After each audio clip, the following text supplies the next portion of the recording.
Good morning, Dan and Amy. And over the weekend, Charlie Sykes, who was a longtime conservative radio talk show host in Milwaukee, and he's recently wrote a book, What the Right Did Wrong, or How the Right Went Wrong, How the Right Went Wrong, which I've perused in part, mostly about Trump.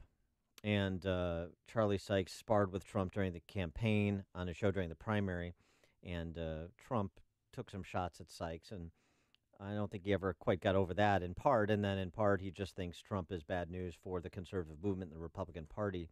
And he had this to say over the weekend on CNN, talking about Bob Corker and the public spat with Trump, and suggesting that Trump is the emperor with no clothes, and that a lot of Trump supporters can't take any criticism. They basically fall into two camps, says Charlie Sykes. A lot of people on the right just simply, they look at conservative media as I mentioned this before, as their safe space. They don't want to hear things that rattle their confidence in this administration. And I think that it's very, very difficult. Like, I'm a former conservative talk show host, and I try to imagine what it would be like to be doing the show now with an audience that, frankly, does not want to hear it. So I do think, there are true believers out there. There are the orange Kool-Aid drinkers out there. But there are some people who I think have just cynically made the decision that if they want the clicks, if they want the rating, if they want to be able to stay within that conservative tribe, there's only one route, and that is to be a Trump rationalizer and defender. Yeah, and I think he's wrong about that. I think it's a bit surface skimmy to suggest it's two camps. It's the orange Kool-Aid drinkers, and then it's those that are rationalizers of Trump. There is at least another option, which is to say people who say, I like what he's doing here, and I disagree with what he's doing there, just like you would any other politician, even President of the United States. And I don't know why Charlie Sykes has such a difficult time wrapping his mind around that concept. For help with that, let's talk to another Milwaukee area political leader. He is former Milwaukee County Sheriff David Clarke, who now, of course, if you didn't know, you probably do, but he's a senior advisor to America First Action PAC, which is a pro-Trump super PAC, I think it's fair to describe. Sheriff Clarke, thanks so much for joining us again. Appreciate it. Dan, it's my pleasure to be on with you. Good morning to your listeners. So how do you react to what Charlie Sykes had to say over the weekend, which is not inconsistent with what he said previously, but he's putting a bit of a finer point on it, I'd say? Well, this is expedient for him. I've known Charlie Sykes for a long time.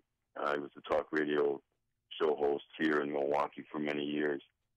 Conservative, at least he claimed to be. But if you know his history, and I tweeted about this over the weekend. People can go to @Sheriff Clarke, Clarke, and they should read the articles and they'll know what I'm talking about. I don't have a bone to pick with Charlie Sykes, but he is one of the most self-absorbed people that I've ever seen. And what happened in the election is he made the election about him instead of about the conservative movement, instead of about the country, what was best for the country at the time. We needed an outsider. And when it became about him, he really lost all, I think, reality as to his role in this thing. And I thought it was a shame. But he's done this before. He started out as an uber lefty. And then when that became unuseful for him, he became a conservative. And people predicted, if they go back and read this stuff that I posted, the articles I posted, people predicted that he would return back to his liberal roots, and that's what he's doing now. So it's really all about political expediency for Charlie Sykes. He really can't find himself. He doesn't know who he is. So for those our listeners, would love you as the sheriff of Milwaukee County. Why did you decide to resign, and do you have any political aspirations? I know you're working with a super PAC group right now, but what about down the road? Well, there was a couple of reasons. First of all, it was time. The time was right. I've been the sheriff for over 15 years. As a matter of fact, what I understand now is that I'm the longest-serving sheriff, continuous sheriff in Milwaukee County history, and the time was right. I've been in law enforcement nearly 40 years, and it was time to turn the chapter, and I was presented with an opportunity because I thought after the election, I thought my job there was done. I helped Donald Trump get elected president of the United States. I remember the day before the election, the Monday, I was in Raleigh, North Carolina with the president and his campaign team. They wanted me to come back to New York. the following Tuesday for their election watch, and I said these words. I said, "No thanks, my job is done. I'm going back home."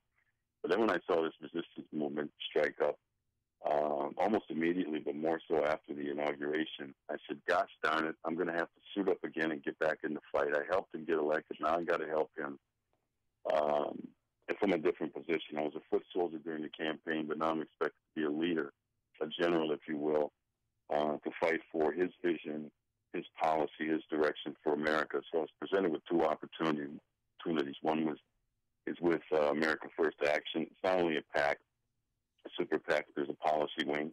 And that's why my title really is senior advisor and spokesperson for the policy side as well. Mm-hmm. And then I'll be with a conservative think tank, the Capital Research Center in Washington, D.C. as well, to write, public speak, push the agenda on conservative values, not so much the Trump administration on that side, but for conservative values.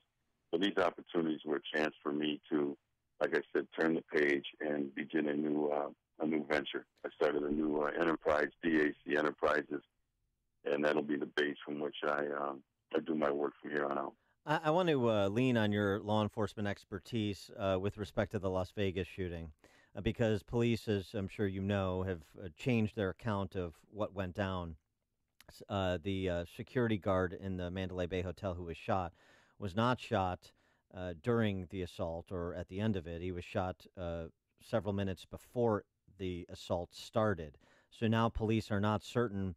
Number one, there's some questions about the response time. And number two, they're not certain why the shooter stopped his 10-minute assault, since it wasn't with respect to a security guard who happened upon him during it. Can you describe I'm not casting aspersions here, I'm trying to understand it. Can you describe what your reaction to this report would be, and how law enforcement processes something like this, even though obviously there are unique aspects to it? Sure. It's like the fog of war concept. In the early stages, there's a lot of chaos. There's a lot of confusion. And I always remind people when I had these types of incidents, I said, the first facts are those most likely to change, because it's early early on in the investigation. What my style policy was not to jump to the microphone too soon. And I got blasted by the media for it on several situations, because they said, well, we want to hear something. I said, I know, but I'd rather be right than quick. And so I'd always hold off and let this thing settle down. Let the dust, the fog start to dissipate. Then things become clearer, and then the first facts start to change. You get more information. That's the dynamic of this thing. So I'm not criticizing Sheriff Lombardo for jumping to the microphone too soon, because I know this is what happens. And even when I do in the way I do, things still change from time to time. Once it becomes clear, once you start gathering all the information and you start to analyze it in assessment, the picture changes. So I'm not surprised by this at all. This is normal in these chaotic situations. But what you have to do now, and what I mean you have to do now, I mean Sheriff Lombardo, he's got to get his arms around this thing now, because what happens is the media will start to turn on you and make you the problem here instead of this mass evil murderer. Instead of this tragic situation, all of a sudden the focus will be on how the police bungled it. They don't know what they're doing. And that could be bad in terms of the public trust. So I trust the officials down there. I really do. But again, you have to manage the PR of this as well. And if you're not used to that, like I had become almost out of being forced to, because of my my position on the national stage, where the lights are brighter, and not only that, but the magnifying glass is more keen. If you don't manage the PR end of it as well, you will be the object of people's resentment and bitterness instead of this evil guy named Paddock. Yeah, and we're learning, late yesterday that the security guard for the hotel was shot, and then there was 6 minutes after that before he began his massacre.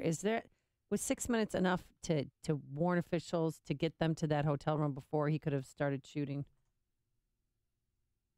Well, when you start to look at it in that kind of a micro fashion, I mean, yeah, seconds matter. There's no doubt about it. Minutes matter. There's no doubt about it. But let's stay focused on what happened there. This guy killed 59 people, injured almost 500 more. Many of those people will be psychologically damaged for a very long time. And so when we start to, really, I'll almost say nitpick this thing in terms of minutes, I think we're going to lose our way in terms of what happened here, why, and who else is involved in this sort of thing. Response time is always a big deal. I've admitted that for a very long time in my law enforcement career. But the fact is, when something like this happens on this magnitude, yeah, it's easy to pick on the police, and it's easy to pick on the investigation. It's easy to pick on certain things.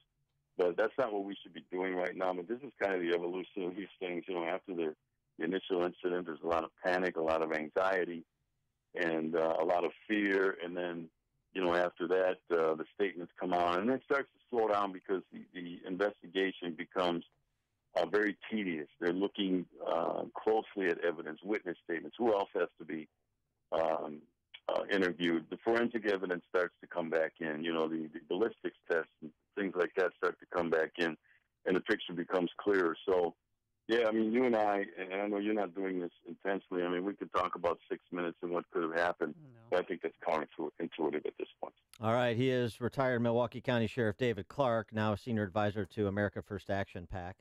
Sheriff Clarke, thanks as always for joining us. Appreciate it. No, it's my pleasure, Dan and Amy. Be well.